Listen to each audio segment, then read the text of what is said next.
Play for each other. Yeah, bro. The only thing that matters is win. That's it. It's by 1, it's by 100. Here we go. 1, 2, 1, 2, 3. What?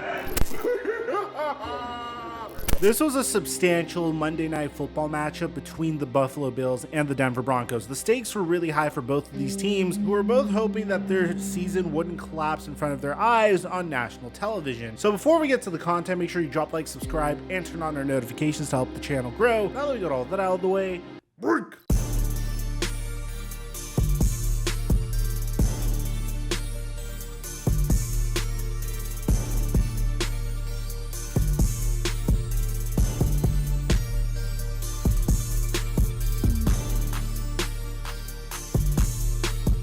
Leading up to the season, I spammed predictions at you guys consistently. Michael Porter Jr. needed over 5.5 rebounds in his season debut. Tyreek Hill just needed a touchdown, and Steph Curry just needed 1 point. Shout out to those that tailed. For those of you guys that were able to make money, we're giving away our picks for free all season long for the NBA and NFL on my Instagram at @theflightmike. And right now, when you use promo code Mikerophone on Prize Picks, they'll match your deposit up until $100. Thank you, Prize Picks, for the sponsor. Mic check 1 2 1 2. What's going on, everybody? Everybody calm down. I understand that we've had a few rough nationally televised games on this past week's Thursday Night Football, Sunday Night Football last night, and the Monday Night Football matchup.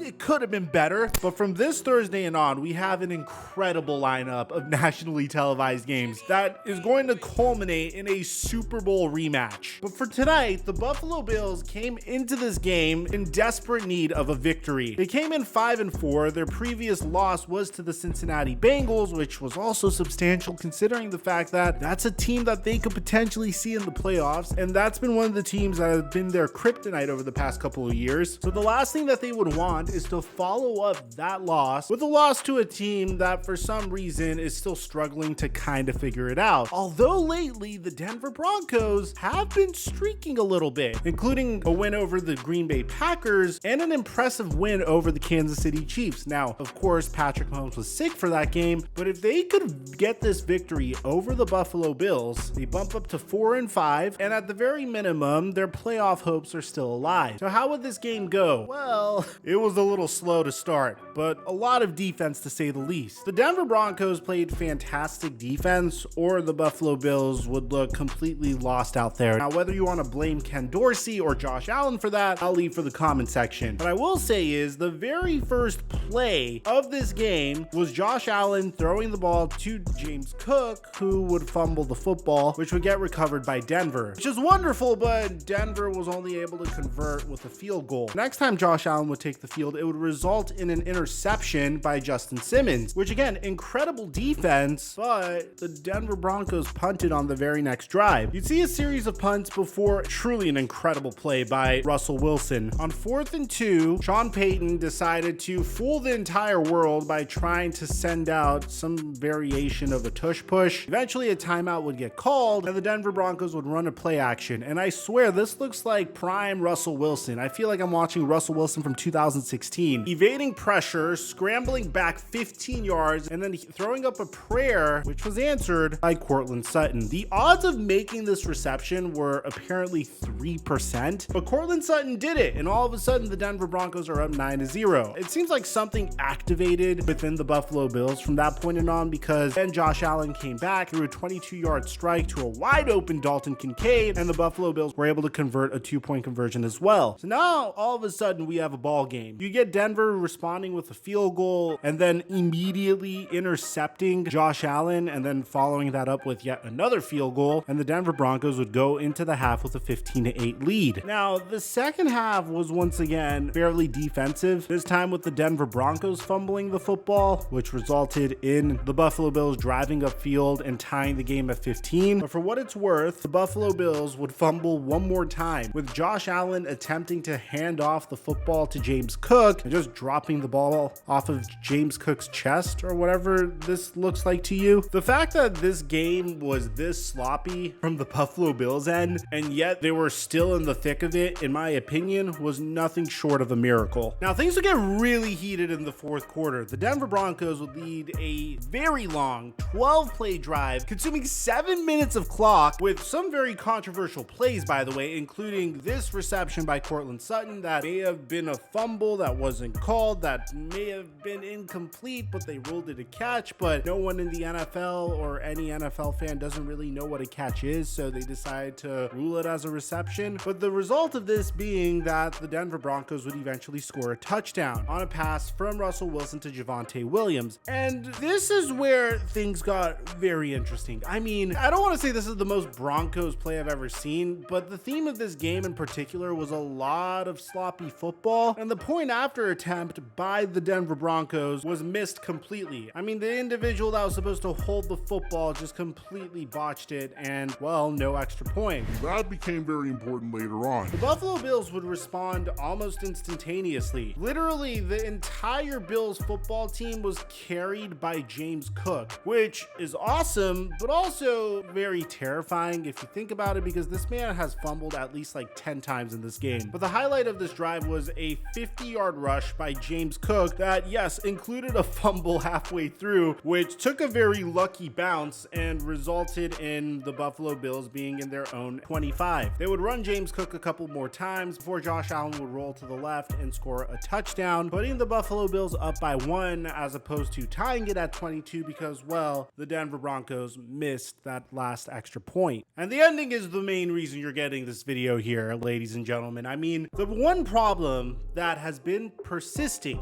throughout this entire game is the lack of discipline from the Buffalo Bills.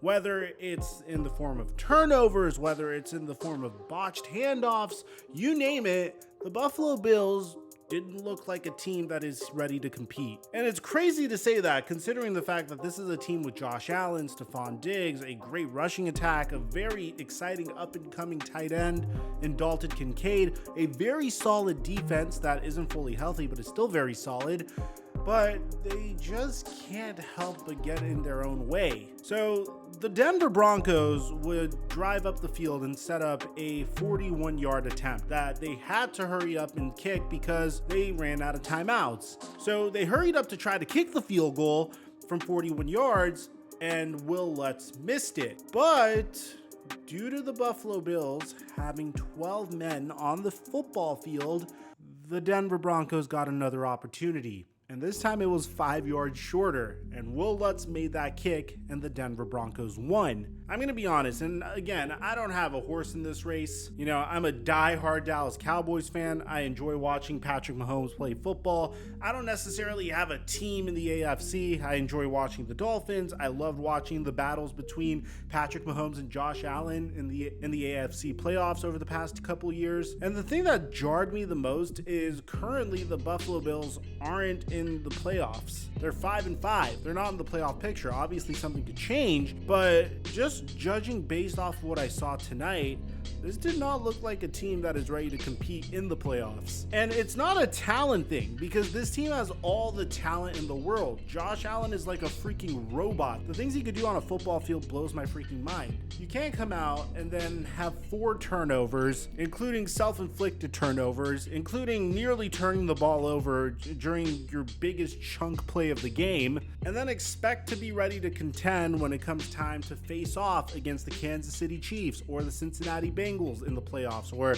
in this case, it's probably a team like the Ravens or even the Miami Dolphins. Now, there's plenty of time to turn this around, don't get me wrong, but there should be a huge wake-up call for the Buffalo Bills if you're a Bills fan. You're currently 5-5 on the season, which I would have never predicted. As for the Denver Broncos, I have to admit, man, they are really turning their season around. I have to give some credit to Russell Wilson. He has been phenomenal over the past couple of weeks on this win streak. With a 69% completion percentage in his first week, throwing 3 touchdowns against the Kansas City Chiefs last week, and then this week he played almost flawlessly against the Buffalo Bills. He's quietly putting together one of his best seasons to date, and it was after a year where everyone wrote him off in his age 35 season too. So credit goes to Russell Russell Wilson and the Denver Broncos for making the most out of this situation. If you ask me, I didn't think it should have been this close to begin with, given how many mistakes the Bills were making, but a win is a win at the end of the day, and the Denver Broncos could hold their head high as a result of that. Now, I don't think Josh Allen is a bad QB by any means, but he had a really bad game tonight, and I don't think you could win football games if Josh Allen is performing this bad. But what was interesting is the fact that Stephon Diggs only had 3 receptions for 34 yards, and this prompted his brother Trevon Diggs to make a suggestion that took social media by storm. Now, I'm taking this with a grain of salt. If anything comes of it, obviously we'll talk about it on the YouTube channel, and if there's anyone that would love it, it would be me, obviously. But Trevon Diggs, Stephon Diggs' brother, plays for the Dallas Cowboys, is out all season with a torn ACL, tweeted out, "Man, 14 gotta get up out of there," with a crying emoji. Now, it's been Dallas Cowboys fans' pipe dream to get Stephon Diggs to come on over to Dallas so he could join his brother. Stephon Diggs just recently signed a contract extension with the Buffalo Bills, so it wouldn't happen via free agency. The only way you could get this done is if the Cowboys would trade for him, and I don't think the Buffalo Bills would ever trade Stephon Diggs in the offseason. If anything happens, I mean, obviously we've seen wide receivers get frustrated and force their way out of particular situations. If anything of that sort happens, obviously I'll make a video on it. We've seen some instances in the past where Stephon Diggs seemed really frustrated with his situation in Buffalo, but we took that as a gigantic nothing burger. But if anything substantial happens, I'll let you know. Obviously, I wouldn't mind it as a Dallas Cowboy fan, but I still think it's kind of unlikely. The good news for Buffalo Bills fans is they have a bunch of games where they can easily prove themselves coming up. They face off against the New York Jets next, before they have to play the Philadelphia Eagles, Kansas City Chiefs, Dallas Cowboys, LA Chargers. They get an easy one against the Patriots before they finish off against the Miami Dolphins. So there will be an opportunity to bounce back or just crumble even more. Personally, I really enjoy whenever my team that is supposed to be contending faces off against another really good team. Those games just seem to matter significantly more, and they feel much better if you do win. It's a good measuring stick to see where the Bills truly are at. But if you're a fan of the Buffalo Bills, let me know in the comment section down below. How do you feel about this performance you guys put on national TV? Do you feel embarrassed by it? Let me know what you guys think in the comment section down below. Aside from that, I'm your boy Mike. I'm dropping our mic until our next upload.